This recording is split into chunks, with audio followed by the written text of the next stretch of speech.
Assalamualaikum Ustaz. Waalaikumsalam warahmatullahi wabarakatuh. Saya punya keyakinan gitu, kalau misalnya kita taubatan nasuha, seperti saya bertobat, saya tidak mau bermaksiat lagi. Itu benar atau tidak? Selama kita tidak melakukan maksiat itu, dosa maksiat kita ke belakang itu diangkat semua sama Allah. Tapi kalau sekali kita melakukan maksiat itu, semua dosanya diturunkan lagi. Balik lagi gitu. Apa itu? Iya, balik lagi. Apa benar begitu, Pak Ustaz? Nah, sebenarnya begini. Ketika syarat-syarat tobat itu terpenuhi, maka harapannya dosa-dosa itu diampuni. Dan kadangkala orang itu punya 10 dosa. Tapi dia bertobat dari 3 dosa. Yang 7 dia belum bertobat. Maka yang 3 dosa ini insya Allah diampuni sama Allah. Allah itu maha baik. Umpamanya kita bicara dari 3 dosa itu. Syarat tobat dia akan menyesali. Meninggalkan. Menyesali. Ada orang menyesali tapi belum meninggalkan. Karena alasan ini dan itu, dia belum meninggalkan. Tapi dia udah nyesel gitu dengan perbuatan dosa itu. Tapi dia belum meninggalkan. Jadi syaratnya menyesali, meninggalkan, dan bertekad untuk tidak mengulangi. Jadi bertekad untuk tidak mengulangi. Sehingga dia bukan tobat sambal gitu loh. Enggak. Tapi dia memang benar-benar enggak mau mengulangi. Suatu saat, tatkala dia terjebak dalam dosa yang dia tidak niatkan untuk mengulangi, tapi memang kondisinya mungkin imannya lagi lemah, kemudian dia berbuat dosa, maka sebenarnya itu tidak mempengaruhi tobat dia yang telah lalu.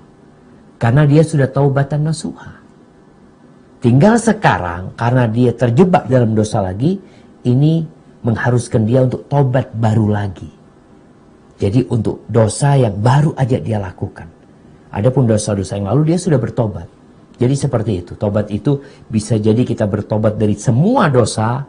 Bisa jadi kita bertobat dari beberapa dosa. Sehingga kita masih punya PR. Ada dosa-dosa yang masih kita kerjakan. Yang mungkin ya ada orang belum bisa meninggalkannya. Maka adalah dia mensegerakan bertobat dan tidak menunda-nundanya. Jadi kayaknya mungkin yang antum yakini. Wallahualam, antum yakin itu karena membaca dari kitab atau keyakinan sendiri? Ada kajian yang dikasih sama di sebuah kajian gitu, dikasih tahu. Ya begini memang.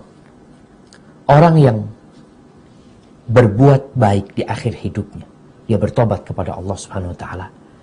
Insya Allah dosa-dosa dia itu akan diampuni oleh Allah Subhanahu wa taala.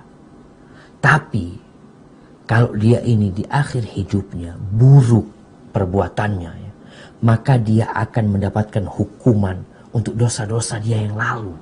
Dia akan dihukum kembali, jamaah. Memang seperti itu. Tapi sepertinya konteksnya dia nggak bertobat gitu loh. Dia itu nggak bertobat.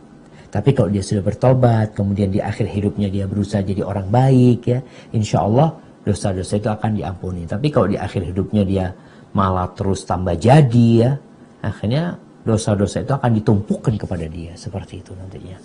Mungkin itu maksudnya. Hadza wallahu a'lam bishawab.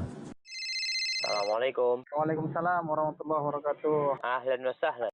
Halo Ustaz, tanya Ustaz lebih mudah.